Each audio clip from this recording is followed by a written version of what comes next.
O deputado Marco Feliciano utilizou seu tempo na CPMI dos atos do dia 8 de janeiro para questionar os rumos da comissão que, segundo suas palavras, já perdeu seu norte e se tornou mero entretenimento. O deputado afirmou: "Esta CPI já perdeu seu norte, nós já ouvimos aqui algumas pérolas. Nesta CPMI já foi falado sobre Donald Trump. Hoje foi questionado Marielle. Questionaram até a carência de um grande amigo meu aqui, um deputado. Se perguntou aqui a um coronel, e isso ipsis literis. Coronel, qual é a sua patente? Agora mesmo, a pessoa que me antecedeu disse que o depoente mentiu, sendo que até agora ele não disse nada. Ele fez um voto de silêncio e está aqui seguindo à risca." Feliciano apontou: "Esta CPMI se tornou aquilo que a gente tanto temia, entretenimento. Eu espero que daqui para frente ela melhore muito. A narrativa que tenta ser construída é de que houve uma trama para se dar um golpe no país. Um golpe feito com Bíblia, com orações, um golpe feito com o cântico do hino nacional e as cores verde e amarela." O deputado fez duras críticas à conduta da relatora, senadora Elisiane Gama, apontando que ela se comporta como acusadora, julgadora e até executora. Feliciano lembrou que o coronel Cid estava ali como depoente devido a mensagens no celular e comparou com o tratamento dado a mensagens de celular de Lula e Dilma, postas sob sigilo pelo mesmo Supremo Tribunal Federal. Ele disse: "De fato, a democracia neste país é relativa. Há uma democracia para a esquerda e uma democracia para a direita. Tudo para os amigos, para os irmãos e para os outros nada." O deputado Marco Feliciano leu um artigo do jornalista José Roberto Guzzo com contundentes denúncias sobre as violações de direitos humanos nas prisões em massa e denunciando ainda as omissões do parlamento, da velha imprensa e da OAB. O texto inicia: "Não há hoje no Brasil um escândalo que possa se comparar em matéria de sordidez, de perversidade e de pura e simples violação maciça da lei, com o campo de concentração montado há 6 meses em Brasília pelo ministro Alexandre de Moraes e seus colegas do STF.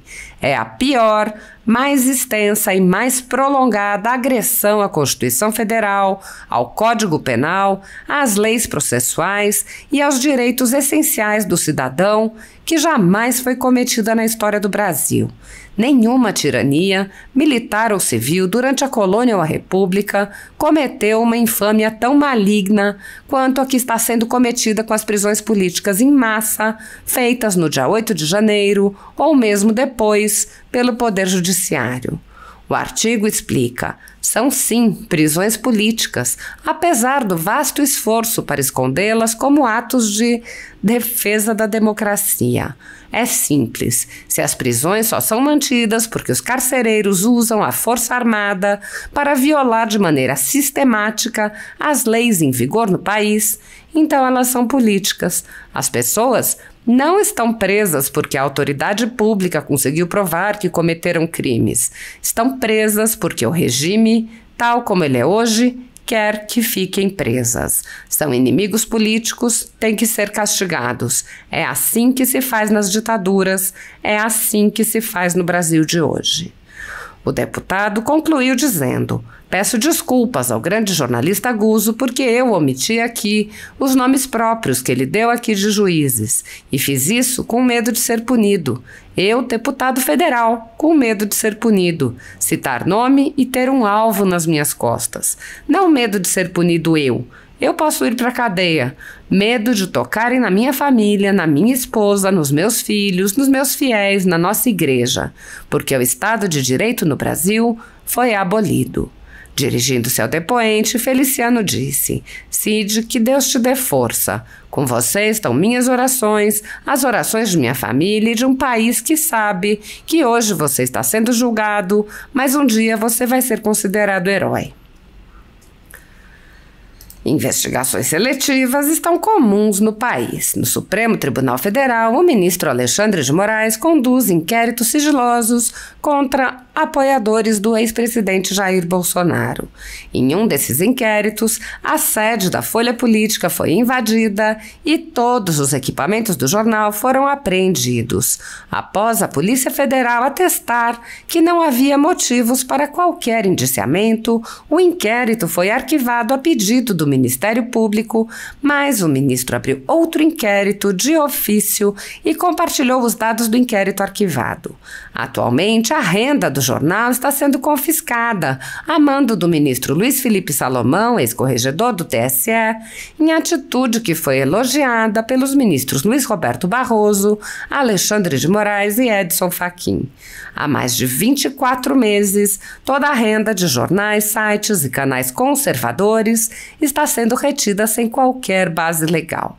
Se você apoia o nosso trabalho e pode ajudar a Folha Política a continuar funcionando, doe qualquer valor à empresa Raposo Fernandes através do QR Code que está visível na tela ou através do código Pix a ajude@folhapolitica.org. Caso não utilize Pix, há a opção de transferência bancária para a conta da empresa Raposo Fernandes, disponível na descrição deste vídeo e no comentário fixado no topo. Há 10 anos, a Folha Política vem mostrando os fatos da política brasileira, enfrentando a espiral do silêncio imposta pelo cartel midiático que pretende controlar o fluxo de informações no Brasil. Pix ajude@folhapolitica.org. Assista. Pastor Marcos Feliciano. Senhor presidente, muito obrigado. Senhoras e senhores deputados, senadores, Brasil que nos assiste. Meu querido amigo Mauro Cid, porque eu tenho muito respeito e eu sinto muito, lamento muito. O meu amigo está sentado nesse momento aí, sendo aqui achincalhado, xingado, acusado e por um acordo feito com o seu advogado, ficar em silêncio. Eu sei que isso não está sendo nada fácil para o senhor. Essa CPI, ou essa CPMI, ela já perdeu, no meu modo de pensamento, o seu norte. Nós já ouvimos aqui, senhor presidente, algumas pérolas. Nessa CPMI já foi falado sobre Donald Trump. Hoje foi questionado quem matou Marielle. Questionaram até a carência de um grande amigo meu aqui, um deputado. Se perguntou aqui a um coronel, e isso dito em ipsis literis: coronel, qual é a sua patente? Agora mesmo, a pessoa que me antecedeu disse que o depoente mentiu, sendo que até agora ele não disse nada. Ele fez um voto de silêncio e está aqui seguindo a risca. Então, essa CPMI, eu acho que ela se tornou aquilo que a gente tanto temia: entretenimento. Eu espero que daqui para frente ela melhore muito. A narrativa que tenta aqui ser construída é de que houve uma trama para se dar um golpe no país, né? Um golpe feito com Bíblia, e eu vou dizer aqui sempre, feito com orações, um golpe feito com o cântico do hino nacional e as cores verde e amarelo encabeçando elas. Esse é o golpe que aqui querem atribuir a inocentes e ao presidente Jair Messias Bolsonaro. É claro que houveram vândalos, e esse sim tem que ser punido, mas não pessoas inocentes. Aqui, a nobre relatora, que para mim ela é relatora, ela é acusadora, ela é julgadora, ela já é executora, inclusive propagando fake news. Hoje aqui, senhor presidente, hoje, a senadora falou um fake news. Eu vou ler aqui um print que eu tirei agora há pouco do Instagram do jornalista Oswaldo Eustáquio. Ele publicou isso há 3 horas. A senadora Elisiane Gama, relatora da CPMI do dia 8, precisa ser incluída no inquérito das fake news. Disse agora, carregando uma narrativa falsa de que eu me sentia abandonado pelo presidente Bolsonaro. Diferente da fala da senadora, sou soldado, nunca me senti abandonado. Mas a senadora usou aqui o nome dele, citou, talvez seja advogada dele, eu não sei. Então, essa CPMI tem tomado esse norte aqui, né? O depoente está aqui por causa de mensagens em celular. Eu fiz questão de buscar aqui na história, porque a história e a internet não perdoam, né? Vou pedir aqui, inclusive, data máxima venda, que vou citar uma pessoa que está aqui, mas eu tenho certeza que ela vai compreender. Veja só, quanto a colocar palavras em mensagens de celular, para mim, não há crime nenhum nisso, nem há fato imoral. Imoral foi ordenar, tornar público, exibir as mensagens privadas, violando a Constituição no seu artigo 5º, no inciso 10º, pois a intimidade e a vida privada são invioláveis. Vale lembrar aqui que, em 2016, o mesmo STF, que ordenou dar publicidade às mensagens do celular do depoente, mandou tornar sigilosa a conversa de Dilma e Lula. O relator dos processos da Lava Jato era o ministro Teori Zavascki, e ele acatou essa decisão que veio da PGR e tornou as mensagens que até então eram públicas fechadas. O mesmo STF que manda liberar as mensagens do depoente, mandou guardar as mensagens de Dilma e de Lula. Então, de fato, a democracia nesse país é relativa. Há uma democracia para a esquerda e há uma democracia para a direita. Tudo para os amigos e os irmãos e para os outros nada. E eu quero terminar aqui, senhor presidente, dando voz a um brasileiro. E eu queria que todos prestassem bastante atenção. E como eu queria que o som fosse bom, porque ele está indo e cortando aqui para mim, sem retorno. Nunca o Brasil viu uma infâmia tão grande quanto as prisões políticas em massas feitas pelo STF. Não há hoje no Brasil um escândalo que possa se comparar em matéria de sordidez, de perversidade, de pura e simples violação maciça da lei, com um campo de concentração montado há 6 meses em Brasília pelo Judiciário. É a pior, mais extensa e mais prolongada agressão à Constituição Federal, ao Código Penal, às leis processuais e aos direitos essenciais do cidadão que jamais foi cometida na história do Brasil. Nenhuma tirania, militar ou civil, durante a colônia ou a República, cometeu uma infâmia tão maligna quanto a que está sendo cometida com as prisões políticas em massa feitas no dia 8 de janeiro ou mesmo depois pelo Poder Judiciário. São, sim, prisões políticas, apesar do vasto esforço feito para escondê-las como atos de defesa da democracia. É simples. Se as prisões só são mantidas porque os carcereiros usam a força armada para violar de maneira sistemática as leis em vigor no país, então elas são políticas. As pessoas não estão presas porque a autoridade pública conseguiu provar que cometeram crimes. Estão presas porque o regime, tal como ele é hoje, quer que fiquem presas. São inimigos políticos, têm de ser castigados. É assim que se faz nas ditaduras e é assim que se faz no Brasil de hoje. Esse escândalo gera um outro escândalo, o silêncio, pusilânime ou cúmplice com o que está sendo ocultado no mundo e no Brasil. Lá fora denunciam com horror a destruição da Amazônia pelo agronegócio e outros delírios imaginários. Sobre as prisões políticas em massa, não se diz uma única palavra. Aqui dentro, no Brasil, é pior. Salvo a Gazeta do Povo, que cobre os fatos com profissionalismo, respeito à técnica jornalística e destemor, e mais algumas poucas exceções, a imprensa brasileira não diz nada, ou praticamente nada, sobre os horrores da Papuda. É como querer encontrar, na Pravda da Rússia soviética, notícias sobre os campos de concentração para presos políticos.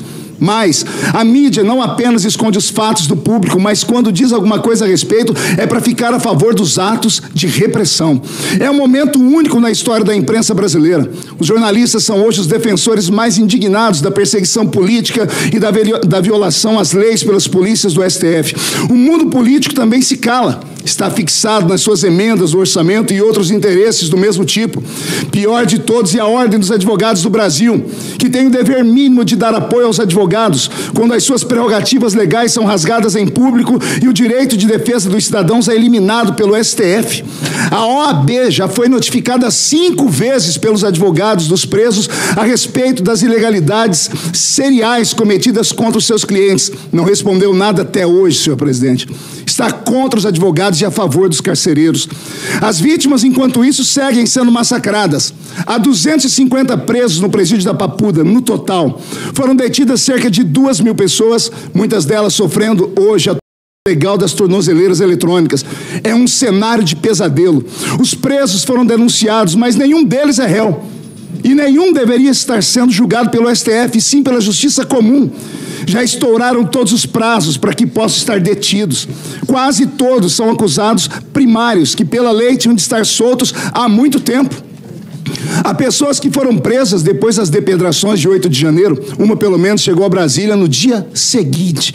Entre os presos há um homem com câncer, uma senhora de 70 anos e mães com crianças menores de idade. Recebem uma assistência médica miserável, não têm acesso real aos remédios de que precisam. No caso, os diabéticos estão morrendo aos poucos dentro de suas celas. As denúncias não são individualizadas e não se apresentam provas de conduta delituosa dos presos. São acusados em lote, senhor presidente. O judiciário diz que tem de ser assim mesmo, como ocorre, segundo ele, nos crimes de rixa. Mas os presos, descritos pela imprensa como golpistas, embora não tenham acontecido nenhum golpe ou ato de terror, estão sendo acusados de associação criminosa armada e golpe de Estado. Que armas? Não foi apreendido nenhum estilingue. É o pior momento da justiça brasileira. Esse texto é de J.R. Guzzo, um grande jornalista brasileiro.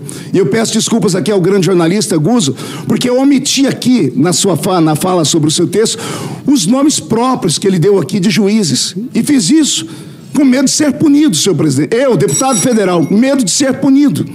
Citar nome e ter um alvo nas minhas costas. Não medo de ser punido eu, porque eu não tenho medo de ir para a cadeia ou de pagar por qualquer coisa que seja.